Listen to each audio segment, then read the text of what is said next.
Nú komið að pallborðsumræðum og ég ætla kannski að hefja leika með einni spurningu. Nú hefur þetta komið ágætlega fram í ykkar erindum hjá hverju ykkar sig, en það væri ágætt að fá það kannski samandregið svar við eftirfarandi spurningu. Eiga háskólarnir á Íslandi að hafa ólík hlutverk og þá sérstaklega með tilliti til svona eðli starfs háskólakennarans. Eiga háskólarnir að vera öðruvísi ólíkir hvað varðar hlutfall kennslu og rannsókna í starfi háskólakennarans? Og kannski bara, þetta nú komið fram hjá ykkur öllum, en kannski örstutt. Og Guðrún, vilt þú byrja?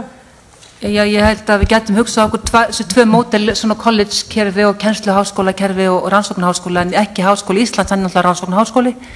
Þannig ég held að við verðum bara að skoða hvert dæmi fyrir sig, og auðvitað viljum við að það sé, við vitum það að vísindalegu grunnur í kennslu náttúrulega að gera kennsluna betri, en ef þú bara með undergraduate kennslu þá kannski myndi að vera öðruvísi það sem ekki burði til að byggja vísindastarf. Við erum að tala mjög litlar einingar, það ekki, í þessu sambandi, þannig að ég held að það sé þannig eins og ég kom að í erindunum. Þakka þér fyrir, Guðrún. Einar? Já, eins og ég sagði á hana þá held ég að það ætti að skipta háskólakerfinu á Íslandi upp eins og það í flestum eða öllum löndum sem við getum borið okkur saman við, þannig að það sé öflugur rannsóknarskóli og kennsluskóli. En ef að slík skipting gerð, það er alveg hreinu að það pólitísk ákvörðun hvort að til dæmis Háskólinn í Reykjavík fær að lifa eða ekki. Og við getum ekki móta einhverja stefnu í þeim málum, og það verður ekki hlustað á rök okkar nema að við séum að tala um þessar pólitík sem þetta snýst um. Þannig að ef við ætlum að hafa einhverja stefnu í þessu, að þá getum við ekki undanskilið Háskóla Íslands. Háskóli Íslands 80% skólakerfisins, og ef að við teljum að það sé rétt að vera skipting í rannsóknarskóla og kennsluskóla, sem ég tel að það þurfi að verða til þess að nota betur fjármunina sem við höfum í rannsóknir, að þá hlýtur það að gilda líka hluta Háskóla Íslands. Takk að þið fyrir, Einar. Jón Atli? Já, takk fyrir. Ég legg mikla áherslu á það að Háskóli Íslands er rannsóknarháskóli og hann er sterkastur og stærstur og hann getur stutt við aðra háskóla í landinu. Ég tel ekki mikilvægt að allir séu að gera það sama, og það er reyndar þannig að það er ákveðin hlutverkaskipting. Nú til dæmis er Háskóli Íslands ekki með landbúnaðarsvið,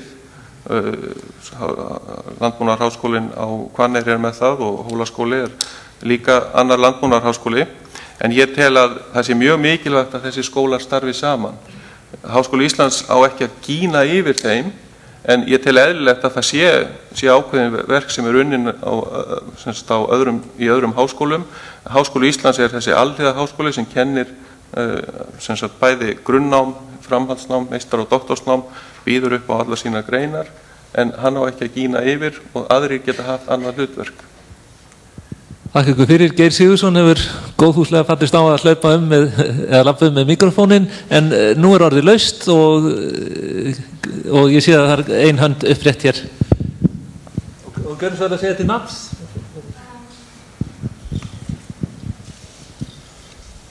Ég heiti Patsi og ég starfa á skrifstofu alþjóðasamskipta. Þegar við öll nefnt fjármögnun sem eitt af mikilvægustu málefnum Háskóla Íslands, en talaði aðeins opinbera fjármögnun, en rektor hélt tölu hérna á opinberum fundi og fjallaði að efla einkaframlög til háskólans, til dæmis með því að stofna eða endurvekja hollvinafélög við háskólan. Teljið þið þetta vera raunhæfan kost, sem að efla einkaframlög til háskólans eins og gert erlendis? Hver vil byrja? Ég get bara byrja. Mér finnst það góður kostur. Það er alltaf bara spurningin hversu miklir fjármunir koma í gegnum slíkt, og síðan það að tryggja það að það séu skýra reglur hvernig háskólinn tekur á móti slíkum framlögum. Svo ég segi, til dæmis þegar við tölum aldarafmælissjóðinn, Háskóli Íslands verður að koma með þriðjung á móti því sem kemur frá ríkinu. Það eru samkeppnissjóðir, en það geta líka verið einkaframlög, það geta verið gegnum hollvinni, það getur líka verið gegnum stofnanir og fyrirtæki, en það verður að vera skýra reglur það hvernig háskólinn tekur á móti slíkum fjármunum. Svo að þetta er bara eitt þáttur í því að Háskóli Íslands er í nánu samstarfi við Íslands samfélag. Ef við erum að tala um það sérstaklega hérna í nærumhverfinu, og það mjög mikilvægt líka að treysta hollvinasamband Háskóla Íslands við sína fyrir nemendur. Já, ég er mjög glöð að heyra að hollvinasamtökin að fara að stað aftur, því þetta var mikið, þetta leiðilegt að fell niður þetta starf sem hafði hafist þarna aldamót. Við aftur teka vísindaþekniráði, við erum með aðgerð að hvetja til fjárfestinga einkaaðila inn í vísindi og nýsköpun, og þá var hugmyndin, og þetta þarf að útfæra í lagarammanum, að það sé fjárfestingarsjóður, þannig að þú aftengir einstaklingin frá því hvað peningur notar í, þannig að það sé ákveðin fjarlægð, þannig að verði engin hagsmunatengsl. Við fengum þá ábendingar í bindinu í rannsóknarskýrslunni að við verðum mjög varlega þegar við tengjumst einkaframlögum inn í skólan, og þannig það var ákveðin leið til að fjarlæga og gera það svona nútralisera peningana, og þannig að það er auðvitað leið sem við þurfum auðvitað bara að átta okkur á hvort þessi fær, en auðvitað væri það, og við erum auðvitað að fá mikla gjafir inn í skólan sem koma með dánarbúum og því líkt, þannig að þetta auðvitað hefur verið að gerast, en hollvinafélögin gæti einmitt gert þetta mjög markvisst. Ég held ég sé bara alveg sammála af Jóni Atla og Guðrúnu að það þarf að leita allra leiða til þess að ná peningum inn í skólan, og það er gríðarlega mikilvægt að hagsmunaaðilar geti ekki gefið peninga með einhverju skilyrðum eða jafnvel þannig að grunur leiki á að þeir séu notaðir með óeðlilegum hætti. Komið sæl, Skúli Skúlason heiti ég og prófessor við Háskólanum á Hólum, og ég vildi byrja því að þakka einlega fyrir þessar framsögur og þennan fund, og kannski vekja athygli á því að það er ánægjulegt að áhersluatriðin hérna eru einmitt háskólakerfið og vísindasamfélagið í Íslandi, sem undirstrikar það sem þið eruð að segja hér, að Háskóli Íslands hefur forystu hlutverk, og það finnst mér skipta mjög miklu máli. En það sem ég vildi kannski aðeins gera umræðefni hérna eru tvennt, eða sérstaklega eitt, sem varðar svona atburðarásin eftir hrun sem var hér rætt mikið, og líka hefur tíðrætt verið hér svona ákveðið stefnuleysi stjórnvalda og annað slíkt.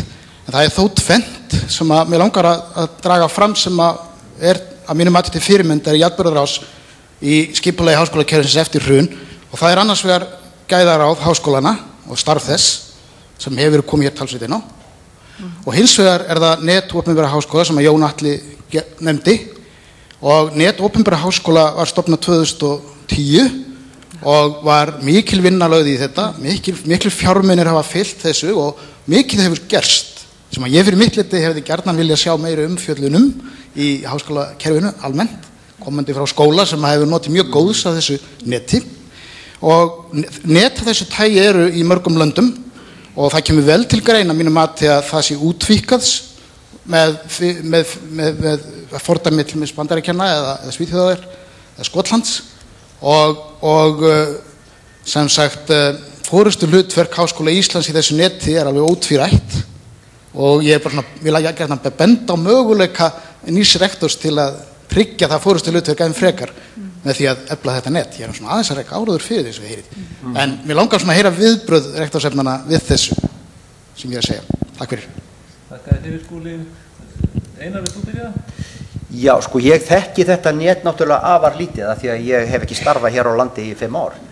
En ég ætti samt kannski að segja að þegar þetta var fyrst rætt í rýnihópi menntamálaráðherra sem svo var kallaður 2009 í kjölfar hrunsins sem átti að koma með tillögur endurskipulagningu háskólakerfisins, þá hef ég gjarnan sagt að út úr því hafi komið nákvæmlega ekki neitt vegna þess að var tryggt að í þessum hópi væru fulltrúar allra háskóla á landinu og að þær væru allir hagsmunir varðir, þannig að það kom ekkert út úr því, segi ég.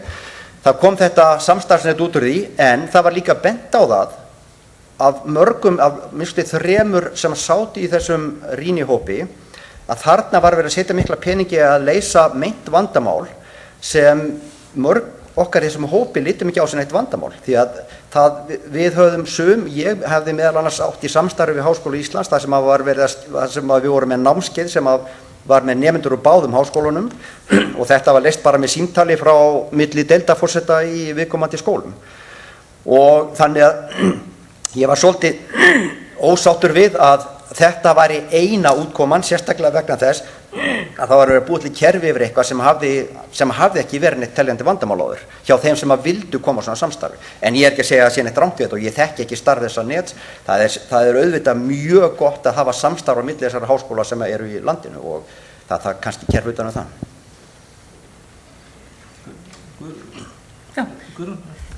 Já, ég veit að þetta tókst mjög vel, þetta net opinberu háskólana og nú er engin fjármagn sem fylgir í því þannig að þetta fjall niður ekki satt já, 50%, þannig að það er minkaður krafturinn í því og þetta var ákveðin leið og mér fannst þetta alltaf skynsamlega miðað við aðstæðurnar að reyna að tengja skólana sérstaklega sem voru á landsbyggðinni saman við Háskóla Íslands og það eru ákveðin módel eins og þú sagði, sko, þetta University of Scotland Highlands sem við vorum að skoða í tækniráðið sem gæti verið eitthvað svona reglíf til að tengja þessar starfsstöðar saman að því við vitum auðvitað að það er mikilvægt starf sem háskólandur og landsbyggðir vinna inn í héruðunum. Við gætum verið að vinna ákveðin verkefni þar en tengja svo nýtt sér svona miðstöð háskólans sem svona grunninn.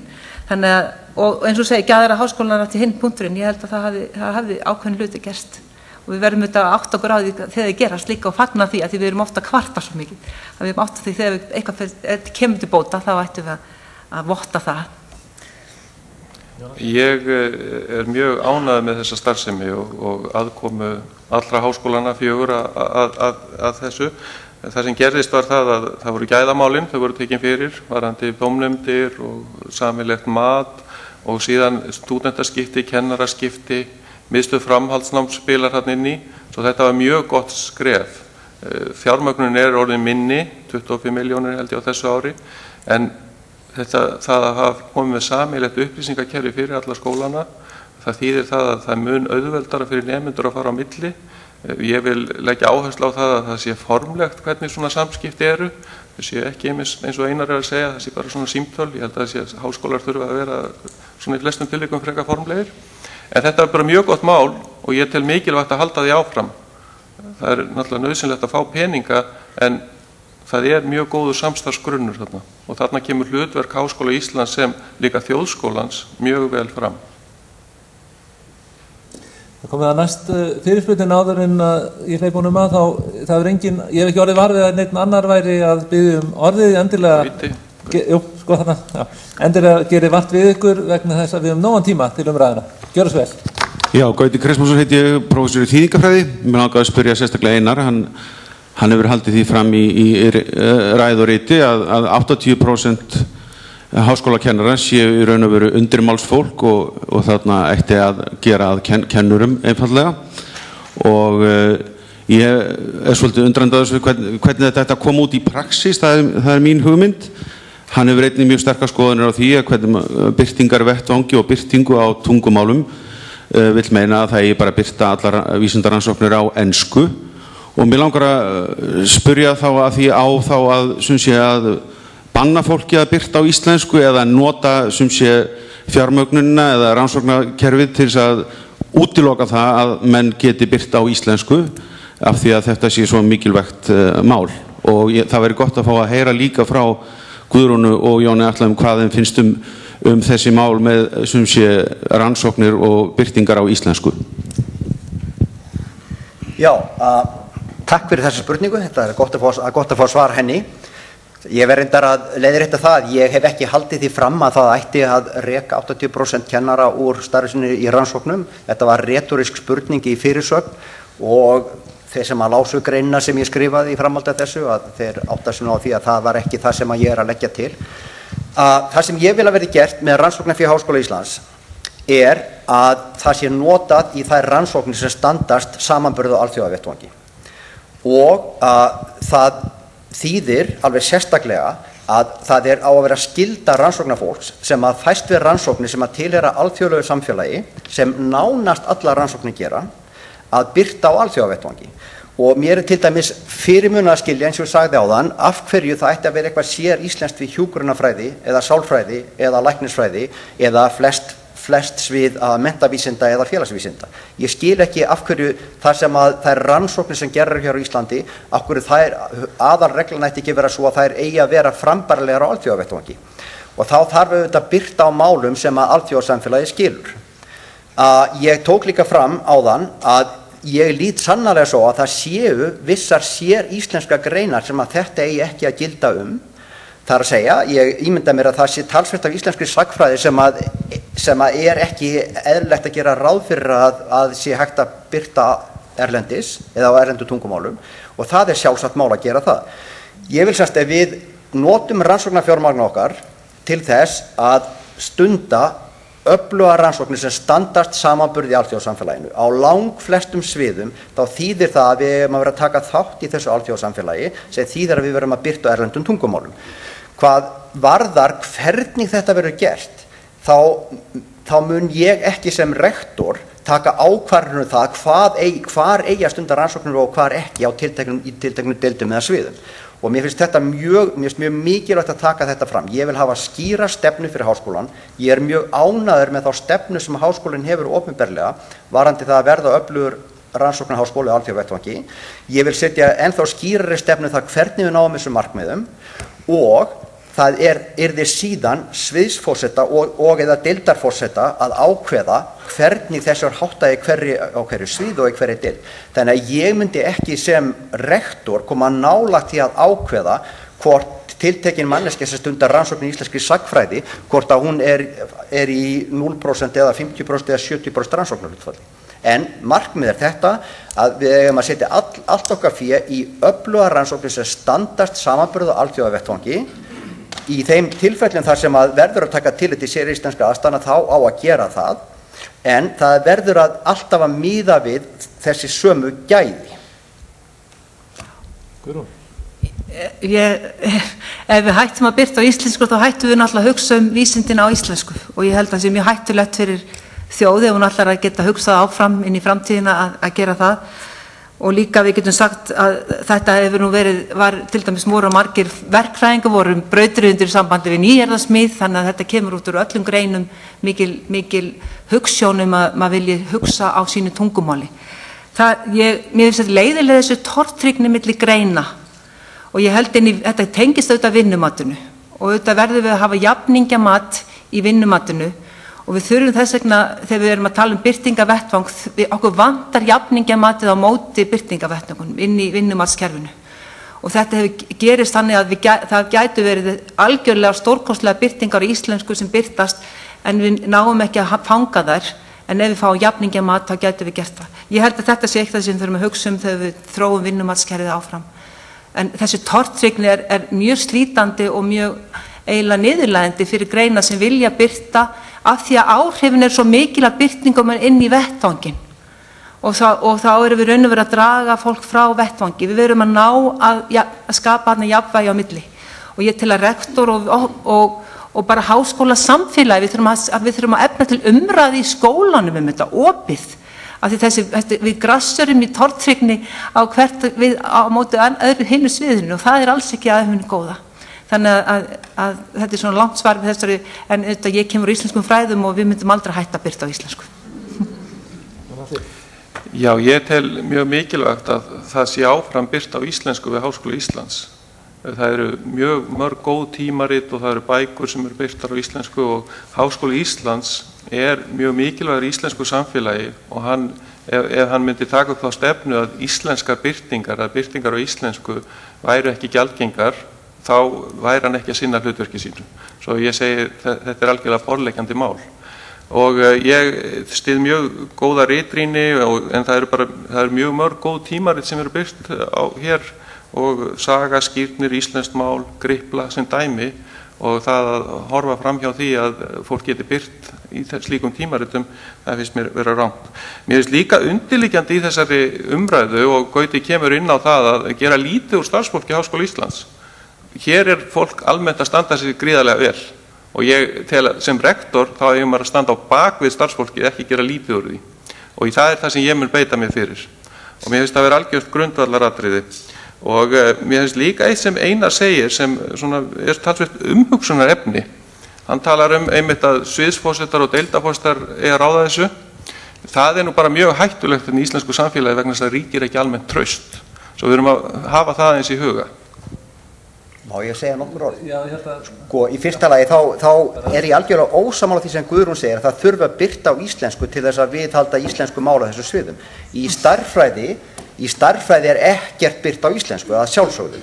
En það gríðarleg nýorðasmíð og maður þarf aldrei að nota útlensk orð í kennslu í stærðfræði á íslensku. Þannig að það þarf ekki að birta á íslensku til þess að þessi nýorðasmíði sé til og til þess að tala við. Þú notar tungumál náttúrulega meira og birtir líka. Ég ekki að segja að þú hættir að birta á ensku. Ég birtir náttúrulega aðeins á ensku. Ég nota aldrei útlensk orð þegar ég kenni stærðfræði á Íslandi. Hef aldrei þurft að gera það. Nei, má ég samt segja eitt í viðbót? Ég mjög ósáttur við það sé verið að gefa í skyn hérna eða halda beinlínis fram að ég sé að reyna að níða niður einhverja tiltekna greinar í Háskóla Íslands. Ég að gera kröfum það að það séu allstaðar sömu gæðaviðmið, allstaðar miða við sömu gæðu í alþjóðavísindasamfélaginu. Og ég tek það skýrt þegar ég tala að þetta hefur á borði deildarforseta og sviðsforseta, þá ekki að tala að þeir hefur einvaldar, ég að tala það að það sé jafningjamat, að það sé inni á þeim sviðum sem verða fórstu þessar greinar. Þannig að ég að segja akkurat til gagnstæða, ég ekki að segja að það undanskilja einhverja greinar, að langt frá því. Takk fyrir. Björnsvers. Góðan daginn, Ingilaug Jónsdóttir heiti ég og prófessor í læknadeild ónæmisfræði. Mér langaði að byrja að þakka ykkur öllum fyrir mjög góða framsögu og mjög mikilvægan málflutning. Samfara uppbyggingu rannsóknarstarfsins innan skólans uppbygging doktorsnáms sérstaklega. Og þó ég fagni því að við vitum að við eigum í vændum auki fjármagn í samkeppnissjóðana, að þá held ég að það sé mjög stort mál hvernig ná að tryggja grunnfjármagnun til rannsókna.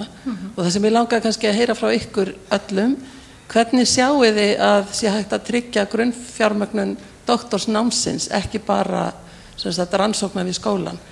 Og þar vil ég kannski vísa sérstaklega í það að sem kennari sem tek nemenda í doktorsnám, þá skrifa ég undir samning við nemendan þar sem ég lofa honum að ég geti fjármagna hans nám. Óháð því hvort ég hef fengið styrki eða hvort ég að sækja styrki og vonast þess að fá. Hvaða leiðir ætlið þið að fara til þess að tryggja uppbyggingu doktorsnámsins með út frá því hvernig á grunnfjármagna það, ekki bara treysta á allt og litla samkeppnisstyrki, þeir eru allt of fáir og þeir fjármagna auk þess bara mjög lítinn hluta af náminu vegna þess að sérstaklega í tilraunavísindum að þá efniskostnaður, rekstrakostnaður 60, 70 og upp í 80%. Nú eru 6 eða 7 mínútur eftir, þannig ég ætla að biðja ykkur að stytta aðeins málið ykkar og þó ekki of mikið, því það bara ein spurning eftir. Nú já, það engin spurning eftir. Þið hafið þá 6 mínútur til að deila með ykkur. Jón Atli, vilt þú byrja?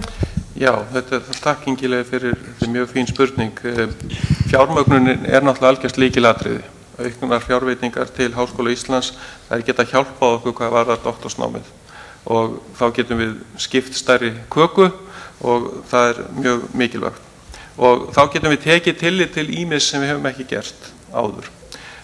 Stefna Háskóla Íslands 2006-2011 5-földum brautskráninga og var mjög magndrifin.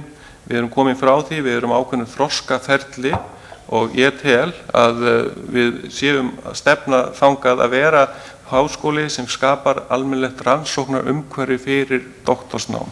Þetta mjög einstaklingsmiða nám sem stendur, það á stöku stað sem komin prógram í gang, en við þurfum að gera betur þarna og þarna var uppbygging miðstöðvar framhaldsnáms algjört lykilatriði, hún getur haft meira hlutverk. Varðandi fjármögnunina þá held ég þessi líka lykilatriði, þú nefnir efni og rannsóknar innvið og ýmislegt sem við þurfum hugað, við þurfum líka að breyta inntökunni þannig að þegar doktorsnemarnir eru teknir inn þá fylgi styrkurinn með. Og síðan eitt til viðbótar, ég ætla ekki að taka allan tíman, að þessi styrkir sem við erum með, þeir eru oft takmarkaðir, þeir eru yfir bara núna til 3 ára. Við eigum að sýna meira svigrúm, geta boðið nemendum sem eru að standa sig vel, geta boðið lengri styrki, vegna þess að það verst af öllu sem getur gerst að nemendur eru búin að vera í 3 ár og svo eru bara styrkirnir horfnir. Svo ég tel þarna vera algjört lykilatriði að grunnfjármögnunin sé tryggð. Já, grunnfjármögnun verður auðvitað að vera tryggð og við fórum þetta stað með doktorsnámi fyrir þessum árum síðan án þess að hafa hugsað það fjármögnun námsins eins og við vitum. Og mér finnst líka þetta að það þurfa að vera tryggð fjármögnun þegar nemendurinn tekin inn. Þetta þekkjum við annars staðar og verður við að búa þannig að okkar nemendum líka að búa þeim þannig að þeir séu ekki bara með launakostnað, heldur það ekki bara efniskostnaðar til að ferðir á ráðstefnur, hafa einhvern smá sveigjanleika sem kom nú fram í til dæmis máli Guðbjörgar Lindu þegar hún var að tala hér um daginn félagsvísindasvið, það sem mjög vanbúið utanumhalda því það vantar þetta auka fé. Þannig að þarna þurfum við bara að taka mjög mikið til. Í sjóðunni núna því hann stækkar svona gríðarlega mikið, þá erum við að tala um 4 ára doktorsnámsstyrki. Allavega 3 ár til 1 ár til lengingar, því við sjáum þetta bara, við sjáum hvernig við erum að fá umsóknir aftur, það vantar, þessi 3 ár eru algjörlega í það knappasta og þá er þetta að meta eftir 3 ár er líkindi til að nemandinn klári árinu ef hann fær til viðbótar og þá er þetta að klára. Og líka náttúrulega bæta við efniskostnaði. Þannig auðvitað með stækkuðum sjóðum líka þeim megin, auðvitað samkeppnissjóðurinn ekki leysa þetta vandamál allt. Þetta verður auðvitað að vera rannsóknar innviða uppbygging inn í skólanum sjálfum. Og þetta bara hluti af þessari fjármögnunar og gæðamálum, kennslu og rannsóknarnáms sem við verðum auðvitað að flytja sem eina heild þegar við leggjum upp plani fyrir næstu 5 ár. Einar? Já, ég tel að það sé algjört grundvallaratriði að doktorsnám sé fjármagnað að fullu þegar að nemandinn tekin inn og þótt ég sé mikill stuðningsmaður þess að mikið af fé fari gegnum samkeppnissjóði þá vil ég annars vegar að það sé grunnfjármögnunin fyrir rannsóknir þeirra sem eru í rannsóknum að það sé grunnfjármögnun sem að háskólinn hafi ekki að fólk alls ekki að fólk þurfa að sækja í samkeppnissjóði til þess að standa undir þeirri rannsóknarskyldu sem það á að vera í. Og sama gildur doktorsnámið, ég finnst að aðalreglan eigi að vera svo að doktorsnámið sé fjármagnað innan skólans og það sé skólinn sem ákveður hvar er doktorsnám og hvar peningar eru settir í það. En ekki að það sé háð utanaðkomandi styrkjum. Það getur verið í sumum tilfellum þegar fólk fær stóra styrki þannig getur bætt við sig doktorsnemum en það verður að vera búið að fjármagna allt nám doktorsnema sem er tekin inn og helst á lungin úr doktorsnáminu að vera í grunnfjármögnun skólans. Takk fyrir það. Ein síðasta spurning. Já, komið sæl og ég heiti Hlynur Helgason og ég er lektor í listfræði og þakkaði fyrir að þetta með síðasta orðið hér. En það er eitt sem að mér finnst að kannski þið hafa komið inn á þetta vissu leyti og ég þakka ykkur fyrir góð erindi. Mér finnst eins og er vanta kannski skýrari svör fyrir okkur það. Hvaða aðferðum þið sem rektorar mynduð beita við að bæta nám og námsaðstæður nemenda við skólan og þá í því samhengi hvernig þið getið hyggist byggja upp kerfi til að umbuna kennurum fyrir framfærir í kennslu og kennsluháttum. Fyrir ekki Hlynur, en við ætlum að vera eftir 3 vikur, vera með sérstakann fund þessi efni. Allt í lagi. Þannig að því að það er komið að nánast að leiðarlokum, það er bara, ef þú fær tækifæri til að leggja þessum spurningu fram eftir 3 vikur. Fyrir aftur, þakka ykkur kærlega fyrir þá í byrju. En Auður, þú varst að biðja orðið líka. Ég mér langaði að því að það var vikið hérna kennaramenntuninni sem er náttúrulega til lengri tíma bæðið hagsmunamál háskólans og líka samfélagsins alls. Nú hefur á sér stað hérna sameining menntavísindasviðs og hérna fyrrverandi kennaraháskóli Íslands og svo framkvæmd átti að efla kennaramöntun í landinu og mér langaði til að heyra hvernig rektorsefnin myndu taka á því máli til þess að nota tækifæri til þess að efla kennaramenntunina vegna þess að það er mjög margt sem bendir til þess að því miður þá hafi fram að þessu allavega þessi sameining ekki skila því sem að maður stemt. Já, kannski örstutt en svo verður hægt að ræða þetta miklu nánar eftir 3 vikur? Já, og ég byrjaði. Ef þú vilt? Já, gjarnan, sko kennsla og ekki síst kennsla kennara er eitt af hugðarefnum mínum. Ég hef kennurum talsvert mikið sjálfur, bæði í Gautaborg og svo í Háskólanum í Reykjavík. Og eitt af því sem ég myndi vilja gera, það er að sjá alvöru samvinnu milli fagsviðana innan háskólans, það er að segja, gamla Háskóla Íslands og menntavísindasviðs. Og ég tók þátt í talsvert miklu slíku samstarfi í Gautaborg milli kennara þar sem kennaradeildarinn eða kennarasviðsins sem var hluti á Gautaborgarháskóla og svo okkar á stærðfræðistofnuninni og þar lendi ég eiginlega á milli tveggja elda vegna þess að mér fannst bæði kollega mínir í stærðfræðinni og kennslufræðingarnir vera of einstrengislegir í afstöðu sinni. Kollega mínir, þeir gagnrýndu margt sem að sumt var réttmætt í því að sjálf kennslan í stærðfræðinni fyrir þá sem voru að læra stærðfræði í þessu kennaranámi, að hún væri ekki nóg og að stærðfræðin væri einfaldlega ekki nógu góð eins og hún var kenndar, en hins vegar þá skildu þessi kollega mínir ekki, það sem að mér finnst oft skorta á, að það þarf að kenna þeim sem eiga að kenna til dæmis stærðfræði, þeir þurfa að læra stærðfræði með allt öðrum hætti, þeir þurfa að læra svolítið aðra stærðfræði og þeir þurfa að læra hana með allt öðrum hætti, það þarf að laga hana að því að þeir eru að fara að verða kennarar. Þannig að ég myndi beita mig fyrir því að samvinnu milli menntavísindasviðs og faggreinanna stærðfræði, eðlisfræði, efnafræði og íslensku og svo framvegis og ég veit að þetta er mjög erfitt en ég myndi ekki sætta mig við að það tækist ekki að koma á alvöru samvinnu. Það kostar það að báðar hliðar verða að vilja hlusta á hina. Þess að segja, ég hef mikla reynsla af þessu að þetta er mjög erfitt en við verðum að geta gert þetta. Þannig að, já. Takk fyrir. Jónati, kannski örstutt þetta? Já, eins og nefnt í spurningu Auðar, þá hefur þetta gengið hægt, það hefur orðið þessi sameining, en það eru mjög mikil tækifæri í þessari stöðu og það sem ég legg mikla áherslu á er að rektor beiti sér í umræðu í samfélaginu til að auka virðingu fyrir kennarastarfinu og hjálpi þar með okkar fræðasviðum til þess að efla kennaramenntunina. Mér finnst þetta algjört lykilatriði og þetta hefur áhrif á margar faggreinar hvernig nemendum hefur fækkað í kennaramenntun. Síðan er eins og Einar nefnir þessi samþætting, hún er algjört lykilatriði og það er hægt að segja, það var hrun og það var ýmislegt sem gerðist og við höfum ekki náð þeim árangri sem við höfum viljað í því að samþætta menntavísindasvið við önnur fræðasvið. Það er hins vegar búið að taka, það er komin úttekt sem var bara núna nýlega og það er komin aðgerðaáætlun í kjölfar hennar og það er bara sérstaklega úr því að Einar nefnir þetta varðandi stærðfræðimenntunina, það er mjög skýr aðgerðaáætlun þar. Síðan eru komnir sameiginlegir starfsmenn á menntavísindasviði og á hugvísindasviði íslensku. Ég tel mjög mikil tækifæri í því að samþætta þetta þannig, en ég segi að þetta er gríðarlega mikilvægt mál og rektor getur spilað þarna mjög sterkt hlutverk. Guðrún, þú eiga síðast orðið að sinni? Já, ég held að þetta sé eitt af stærstu málunum sem við stöndum fram fyrir. Það er að við getum hugsanuna bak við sameininguna var að efla gæði kennaramentunar og það er algjör hugsanir ennþá hér. Ef við bætum hann ekki, þá munum við ekki fá gæða nám í skólanum, grunnskólum og framhaldsskólum. Þannig að ábyrgð okkar er mjög mikil. Ábyrgð rektors er auðvitað mikil að leiða þetta saman ef það gerist ekki með öðrum hætti. Og samþættingsviðana, ég þekki auðvitað veit að það eru komin að þessar sameiginlegu stöður milli íslenskun til dæmis, það þarf líka að gera því í tungumálanum, að ég veit að þú kemur úr tungumálagreinunum sem eru auðvitað að veikjast staða þeirra í framhaldsskólakerfinu og það er þetta gríðarlega alvarlegt mál og við getum ekki látið það, við getum ekki staðið hjá á þess að reyna að taka ábyrgð líka á þeirri stöðu sem háskóli sem við berum ábyrgð á menntun kennara. Þannig að þetta er fyrst mér eitt af stóru málunum og eitt af þeim málum sem verður mest heitur yfir að því maður sér að ef við vöndum okkur ekki núna, þá mun Háskóli Íslands veikjast í framtíðina því við munum vera að veikja menntakerfið í heild sinni.